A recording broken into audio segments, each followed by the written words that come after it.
Bismillahirrahmanirrahim. Terkait hukum mengakikohi anak, itu hukumnya adalah sunnah. Hukum sunnah ini berdasarkan kepada hadis riwayat Imam Bukhari bahwa Rasulullah bersabda, ma'al gulami aqiqatuhu fahriku anhu damman wa amitu anhu al-adha. Bersamaan dengan seorang anak akikohnya, maka alirkanlah darah, sembelihlah sebagai gantinya, dan singkirkanlah kotoran darinya. Jadi sekali lagi, hukum mengakikohi anak itu adalah sunnah. Sunnahnya kalau anak laki-laki itu menggunakan 2 kambing. Kalau anak perempuan itu 1 kambing. Hal ini berdasarkan hadis riwayat Imam At-Tirmidzi dari Sayyidah Aisyah radhiyallahu anha, anna Rasulullah sallallahu alaihi wasallam amarahum ayyu'aqqa 'anil ghulami syatani wa 'anil jariyati syatun. Rasulullah memerintahkan para sahabat untuk mengakikohi anak laki-lakinya menggunakan 2 kambing dan anak perempuannya menggunakan 1 kambing. Jadi kalau laki-laki 2, kalau perempuan 1. Tentu anjuran ini bagi yang mampu. Mengakikohi anak laki-laki dengan 2 kambing itu bagi orang tua yang mampu. Kalau tidak mampu, nggak apa-apa menggunakan 1 kambing. Anak laki-laki diakikohi 1 kambing itu nggak apa-apa. Hal ini juga berdasarkan hadis riwayat Imam At-Tirmidzi, aqqa Rasulullah sallallahu alaihi wasallam anil Hasan wal Husain kabshan. Jadi Rasulullah itu mengakikohi Sayyidina Hasan menggunakan 1 kambing. Bahkan bagi orang tua yang sangat tidak mampu untuk mengakikohi anaknya menggunakan kambing, bisa mengikuti pendapat Imam Ibnu Abbas, di mana beliau mengatakan boleh mengakikohi anaknya dengan hewan yang halal semampunya, meskipun bukan dengan kambing, seperti ayam, mungkin bebek, dan lain-lain. Ini pendapatnya Imam Ibnu Abbas yang bisa dipakai, bisa diikuti oleh orang tua yang tidak mampu mengakikohi anaknya menggunakan kambing. Lalu kapan waktu mengakikohi anak? Waktu mengakikohi anak yang bagus itu, yang dianjurkan itu adalah pada hari ke-7 kelahiran. Hal ini juga berdasarkan kepada hadis riwayat Imam Abu Dawud yang bunyinya, al-ghulamu murtahanun bi'aqiqatihi tuzbahu anhu yaumas sabi wa yuhlaqu ra'suhu wa yusamma. Anak itu merupakan penerima gadai dengan hewan-hewan akikohnya, disembelih sebagai gantinya di hari ke-7 dan dipotong rambutnya dan diberi nama anaknya itu. Ini tentu sekali lagi bagi orang yang mampu untuk mengakikohi anaknya di hari ke-7.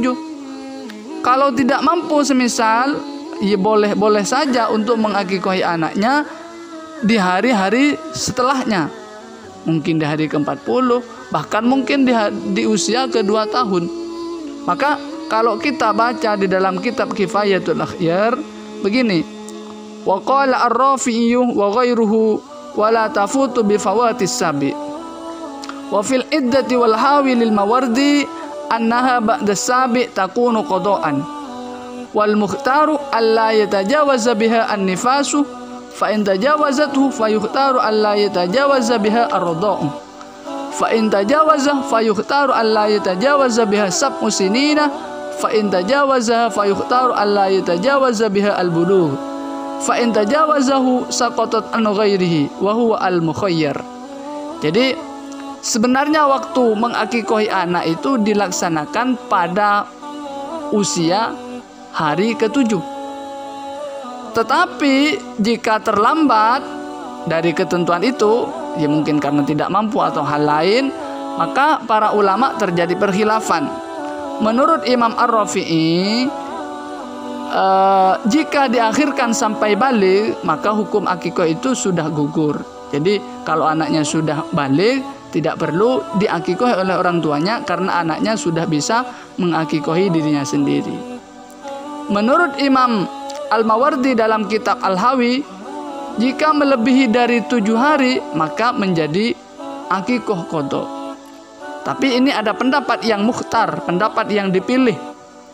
Jadi anjurannya anak itu diakikohi di masa atau di usia 7 hari. Jika tidak bisa atau melewati dari 7 hari, maka dianjurkan jangan sampai selesai masa nifasnya orang tuanya atau ibunya. Kalau masih belum sempat atau belum bisa mengakikohi anaknya sampai orang tuanya selesai nifas, jangan melewati masa-masa anak itu menyusu. Mungkin 1-2 tahun. Kalau masih belum sempat untuk mengakikohi anaknya sampai anak tersebut berhenti menyusu, maka jangan sampai melewati usia 7 tahun.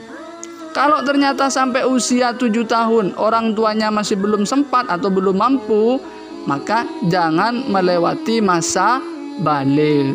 Kalau sudah melewati masa baligh, maka sekali lagi hukum kesunahan akikoh bagi orang tuanya itu sudah gugur karena anaknya sudah bisa mengakikohi dirinya sendiri.